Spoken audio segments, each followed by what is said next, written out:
This is episode 26 of That Shakespeare Life. Hi, I'm Paul Menzer, professor of Shakespeare performance at Mary Bowen University and author of Anecdotal Shakespeare, A New Performance History. Another great method for studying the life of William Shakespeare includes listening to this. It's That Shakespeare Life with my friend Cassidy Cash.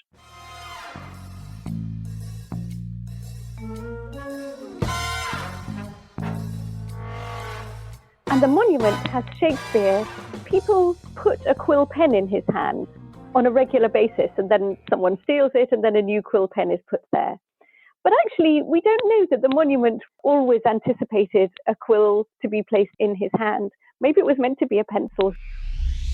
Welcome to That Shakespeare Life with Cassidy Cash. Cassidy believes that if you desire to successfully learn or perform Shakespeare's plays, then understanding the real life and history of William Shakespeare himself is a must. That Shakespeare Life is the podcast that helps you go beyond the curtain of some of Shakespeare's most iconic works and explore the world of early modern England as Shakespeare would have lived it, learning from the writers, historians, and performers who know it best.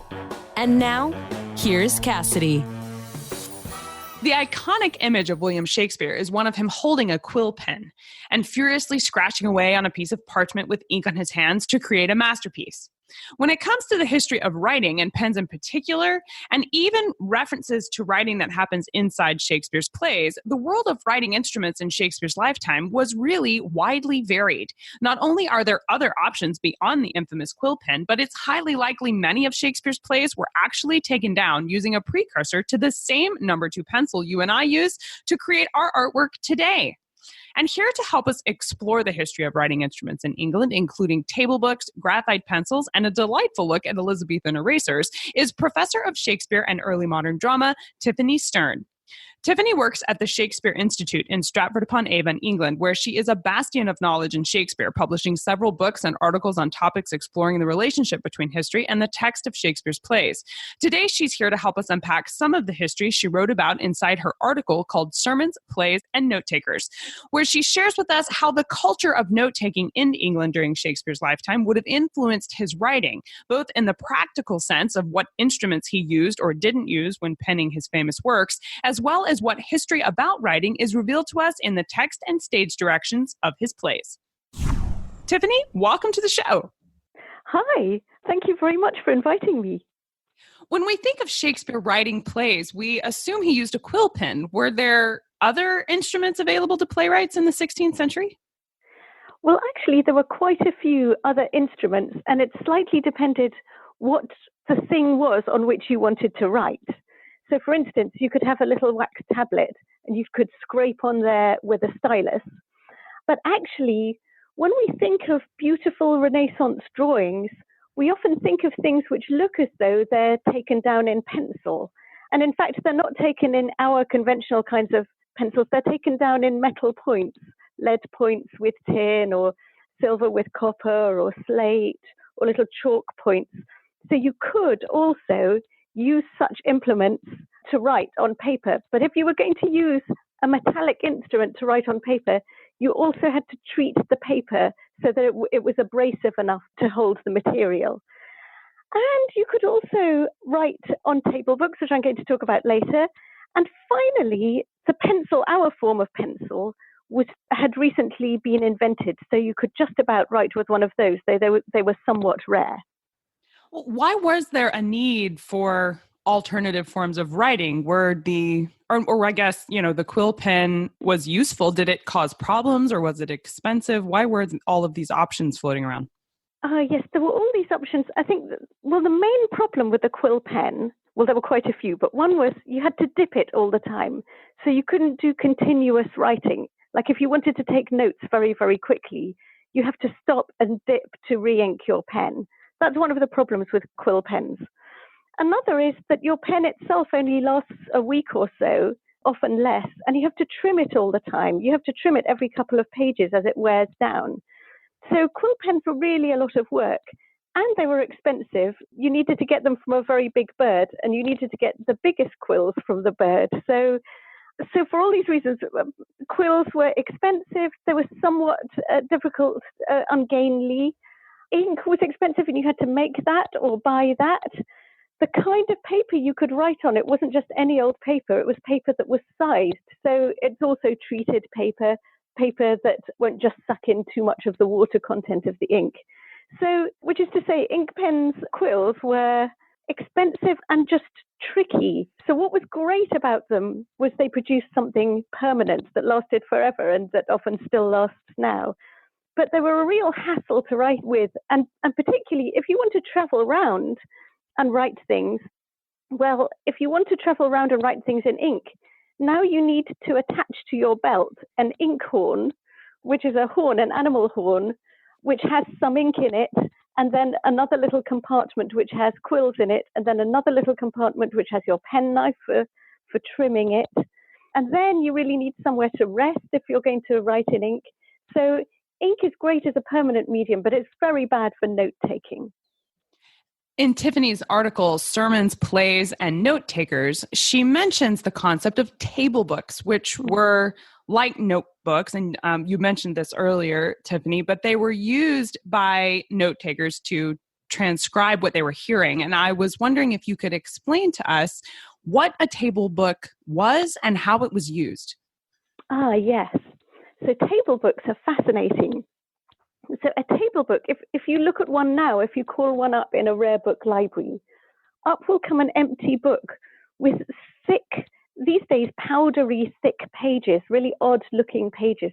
But what a table book was, it was an empty book with these treated pages, and you could easily write on them with the stylus that was also generally the clasp of the book. That tends to be made of some soft metal. And you can write on the table book, but what's fantastic about a table book is having filled the book, you can then take a piece of damp bread, wipe down the pages, and they're empty again. So the book is now empty for your future use once more. So this is great for note-taking. You can take continuous notes, and your notebook is completely reusable. So that is a table book, and that was certainly what most people would use taking notes at theatres, sermons, parliament, etc. So these were portable. People could take them with them and carry them around much easier than you mentioned the belt with the ink horn and the quill pen earlier. That was not practical, but these table books made portability more practical? Yes, they're incredibly practical. They were small, and not only, you could have a dedicated special table book with a lovely binding, and you can wave it around at people. Now everyone can tell you're literate, so it's a sort of show-off thing to carry about with you. I'm a smart person. Look at my book. Yeah, exactly. But the other thing is that other kinds of books, like almanacs, often had a few table book pages in the back of them for your own personal notes. So that the kinds of things you would buy in theatres, you could buy poems and ballads and playbooks in theatres, and you could buy almanacs in theatres, which probably means you could buy table books actually in the theatre itself for when you want to take some notes from the play.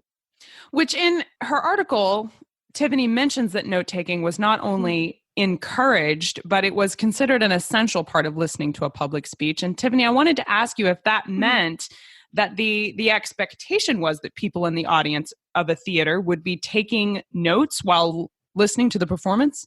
Yes, people took notes for a number of reasons.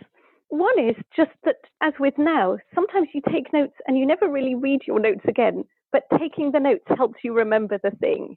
People will know this if you remember being at school or being a student, you take copious notes, and that's part of memorizing. And you were taught in early modern schools that you were to take notes from everything you read, and you were to take notes from good things that you listened to, like sermons. So absolutely, that was so expected.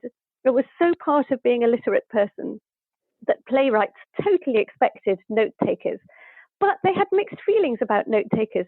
They really wanted note takers to take down bits of the play they liked, because that's a good advert for the play. But they were really scared about note takers who took down things in order to mock them or dislike them. And I'll just give you a few examples of the traces of this. So here's Ben Jonson speaking about note takers in the audience with their table books, and he is nervous. And he says, "Where'er they sit concealed, let them know the author defies them and their writing tables." So he is worried that people are going to take things down and judge him negatively. Whereas Beaumont and Fletcher also deal with people with table books who are in the audience. And they're sort of delighted by it. And they say, we dare look on any man that brings his table book to write down what again he may repeat at some great table to deserve his meat. So what they're saying is, absolutely, you take down our jokes and then say them again at the next dinner party you're at. That's great. That's great. That's all good for us. That shows how wonderful our play is. But you get lots and lots of references of this kind that just show that everyone is expecting an audience with table books in their hands, not least, as I say, because they seem to be being sold in the theatre. It's almost like we see iPhones in concert audiences now of people taking, snapshots of what's going on in the concert, and that's expected. It sounds like the table book was really the 16th century version of a fandom. I think it was absolutely that.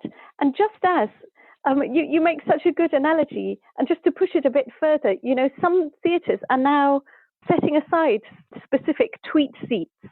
So whereas they used to say, please put all digital things away, they're now going, no, that's the way modern people respond to things they like. So here are dedicated tweet seats for tweeters, and please tweet the actors and find out how they're feeling about the next scene and that kind of thing.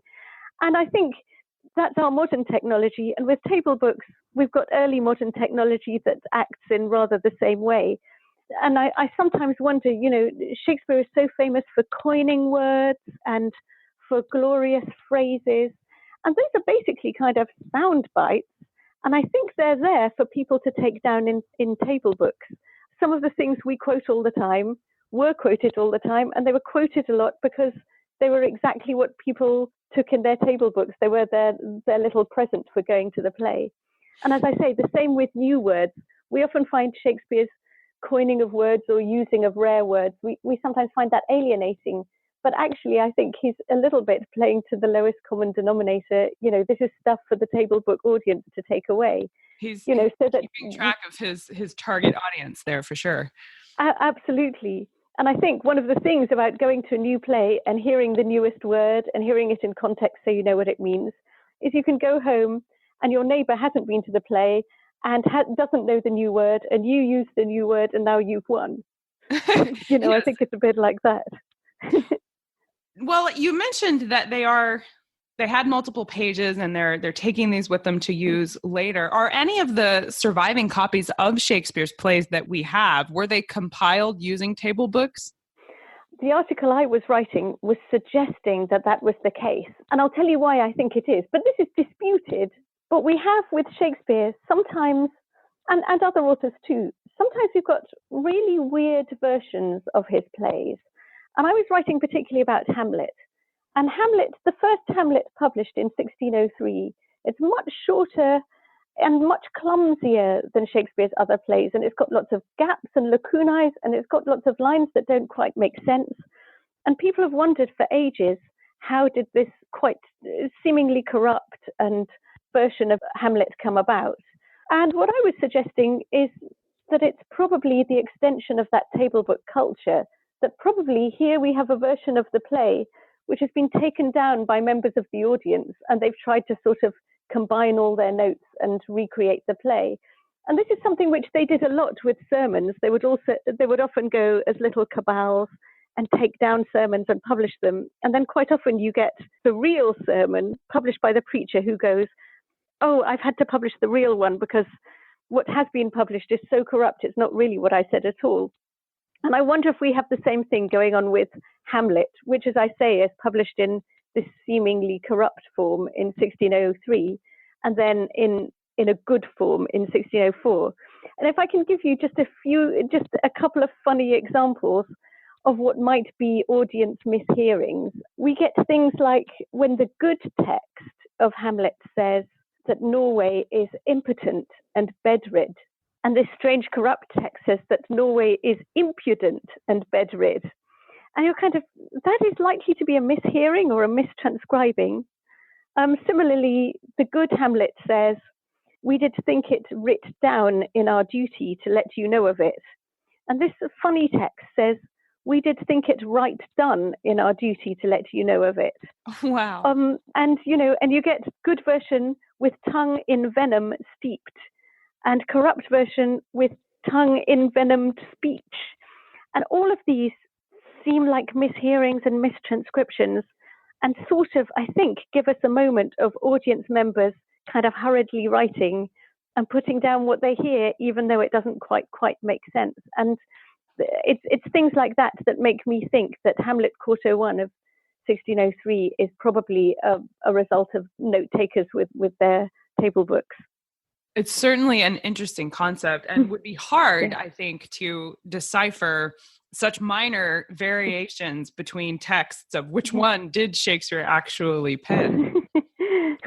But you mentioned the Hamlet variations, but in the stage directions for Love's Labour's Lost, it calls for the actor to draw out his table book. And there are several other plays contemporary to Shakespeare which mention similar stage direction. And I wonder if that means it would have been common if we were sitting, in the Globe watching these plays take place on the stage, that the actors would actually write with a pencil and tablet instead of a quill and ink.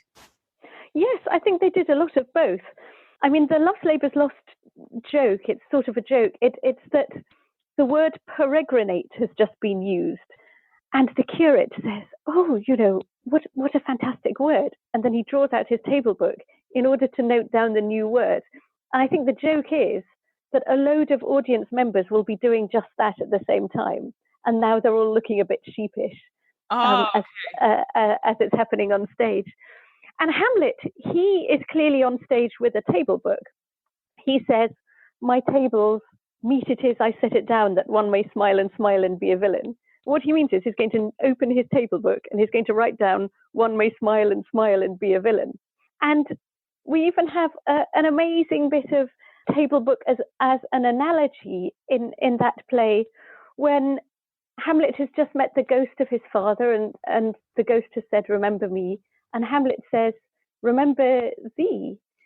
Yea, from the table book of my memory, I'll wipe away all trivial fond records. Thy commandment all alone shall stand." So what he says is, my memory is a table book. I'm going to take the damp bread. I'm going to wipe out all its other contents. And all that will be there in the table book of my memory is the ghost's words, "Remember me." So Hamlet is a totally table book guy.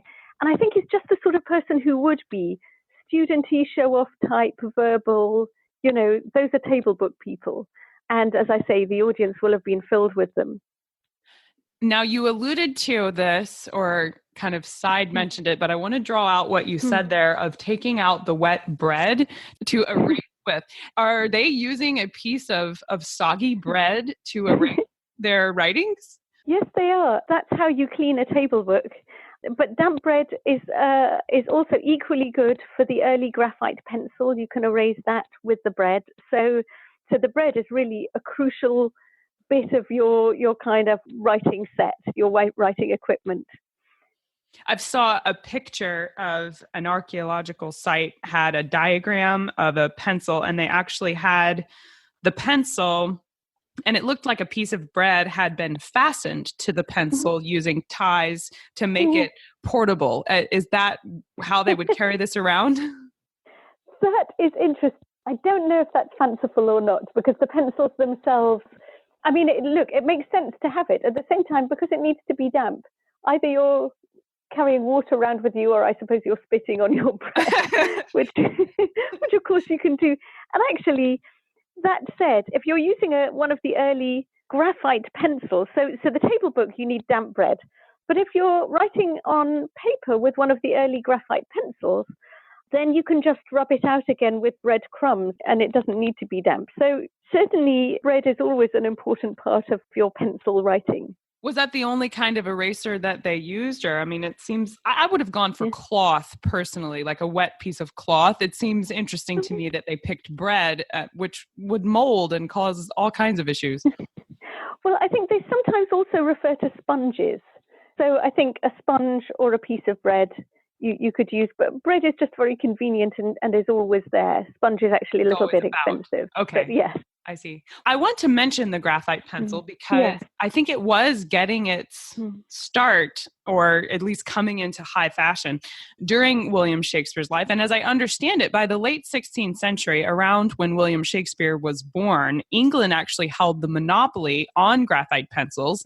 And there was a huge store of graphite discovered in Borrowdale, England, which is just outside of London. And England was even exporting pencils to other countries. So my question is whether or not using a graphite pencil specifically instead of a quill pen, or perhaps even instead of table books, might have been a uniquely English thing to do. Well, it's interesting. I mean, the history of the graphite pencil is a tiny bit vexed. So more than one country claims it. England claims it, but it's also claimed by a Swiss German called Konrad Gessner, the graphite pencil. And one of the huge problems with trying to sort out references to the graphite pencil is it tends to be, well, it's always called lead. The graphite was misunderstood to be lead.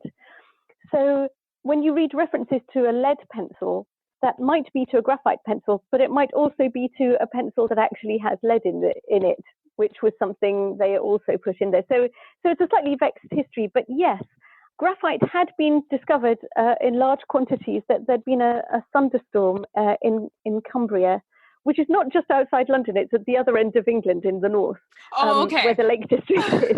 And there'd been a big thunderstorm and it had knocked down a tree, and clinging to the tree roots, there'd been all this black stuff, which the shepherds started using to mark their sheep because they saw that it marked very easily.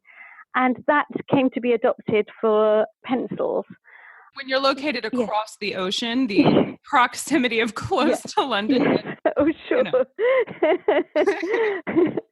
But anyway, so we did indeed start sending it, and particularly Italy wanted it, really because they wanted pencils for drawing. But that said, pencils weren't being mass-produced yet. They weren't to be mass-produced until Germany started doing that in the 1660s.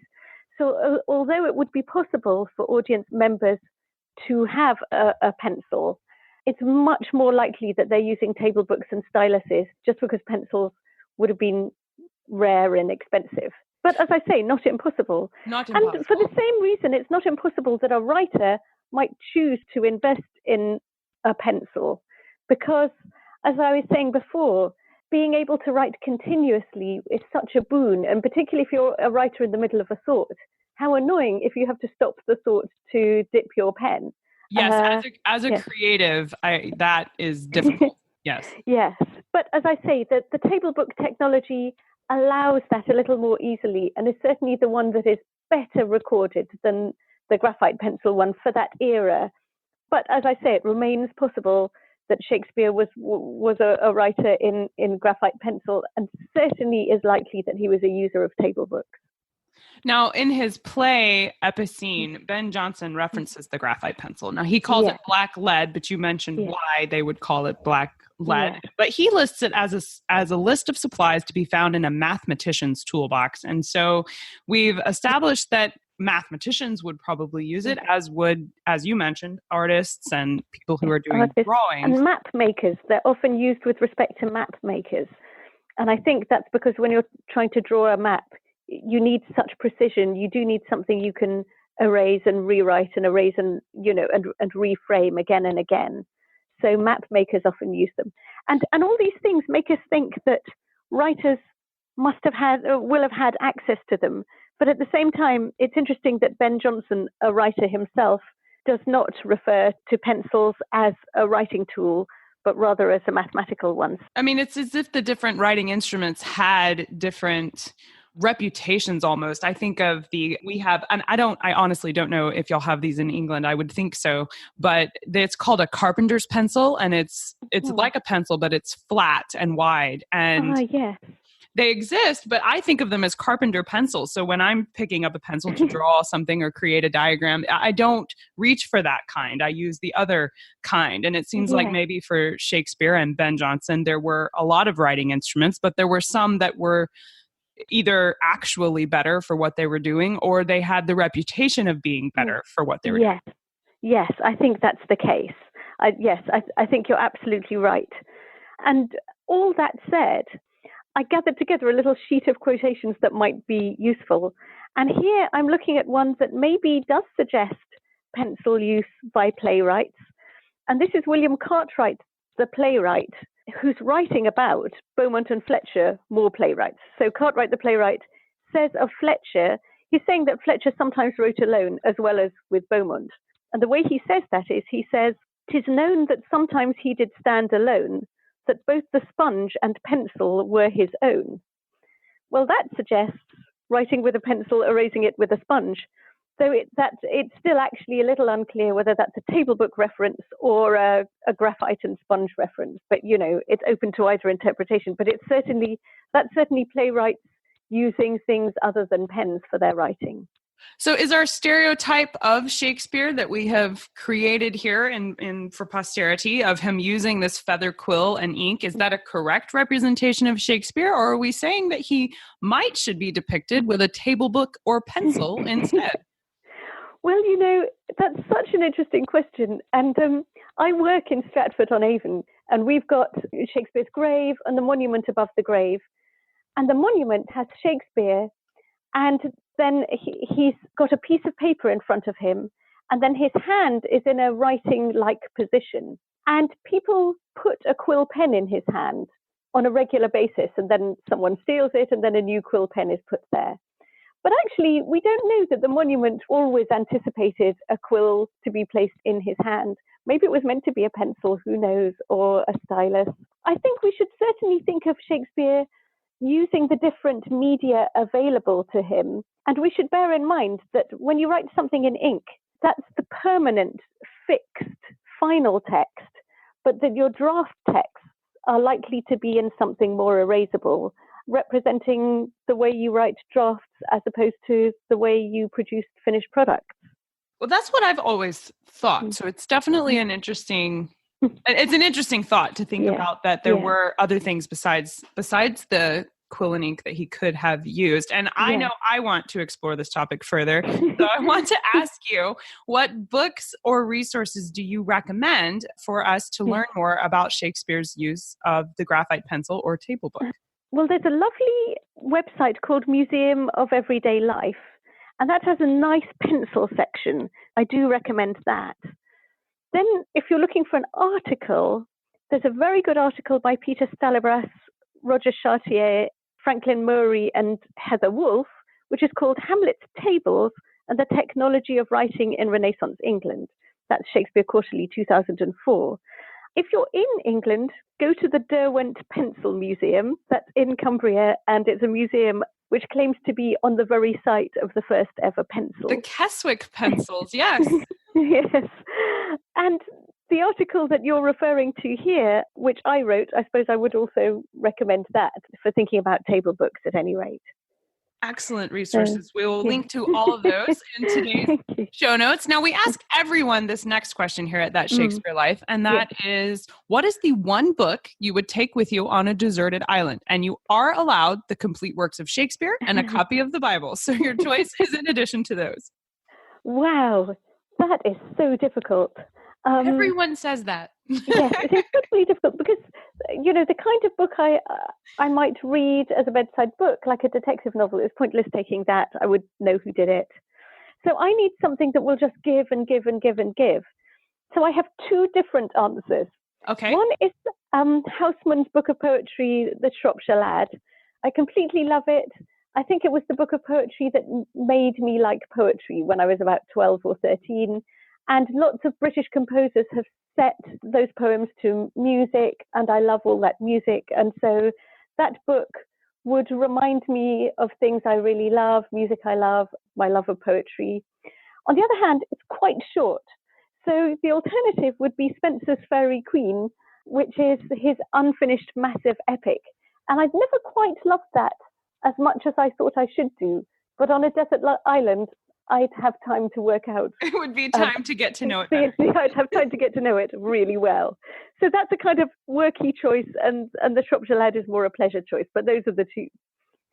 Excellent choices for sure. Well, what's next for you? What are you working on now that you're excited about? So I'm currently working on various ways in which the theatre used other media to advertise itself. So I'm currently writing a chapter on ballads about plays, and how ballads about plays advertised plays, and plays advertised those ballads, and you could buy the ballads at the doors of the theatre. and how plays used ballads, which you could also buy there. So I'm very interested in the to and fro between the theatre and ballads, because I think people haven't really thought about the other literatures that theatre is marketing and the way those other literatures market the theatre back. And I'm going to extend that to other literatures that also refer to plays in the period, chapbooks about plays that again cross-advertise the performances and sometimes the printed text, drolls and puppet shows that also battened on or advertised the plays. So I'm thinking about all of those at present. So early modern advertising and how it's a little nearer to modern advertising than we might have thought. Wow, that's fascinating. I know we looked into that one earlier on an episode of That Shakespeare Life. So I will definitely be excited to hear what you discover, and hopefully we'll be able to talk with you again when you finish that article. Thank you very much for being here. I've enjoyed talking with you today. Yeah, I've enjoyed talking. Thank you. Pictures of the graphite pencil, the table books, and even the bread eraser that Tiffany talked about today have been included in the show notes for today's episode. You can find out more about that by visiting the show notes for today's episode at CassidyCash.com/episode 26. That's CassidyCash.com/EP26. I am excited to announce this week that the tickets for the Life of Shakespeare Tour 2019 are now on sale for general release. You have heard me talking about it, and now they're here. You can sign up to join us in September 2019 when we walk through the life of William Shakespeare. We'll start where he was born and we'll end at his grave in Holy Trinity Church. You will get to see and spend 4 days in Stratford and London walking through Shakespeare's life. If you would like more details on that trip and to grab your spot, because they're going fast, visit CassidyCash.com to find out more. That's it for this week here at That Shakespeare Life. Until next time, I'm Cassidy Cash, that Shakespeare girl, and I hope your week is a Shakespeare-filled week. Thank you for listening to That Shakespeare Life. As always, the best conversations happen after the episode over at CassidyCash.com. Become a part of a vibrant Shakespeare conversation by adding your voice over at the website. Until next time, remember, when you want to know William Shakespeare, you have to go behind the curtain and into That Shakespeare Life.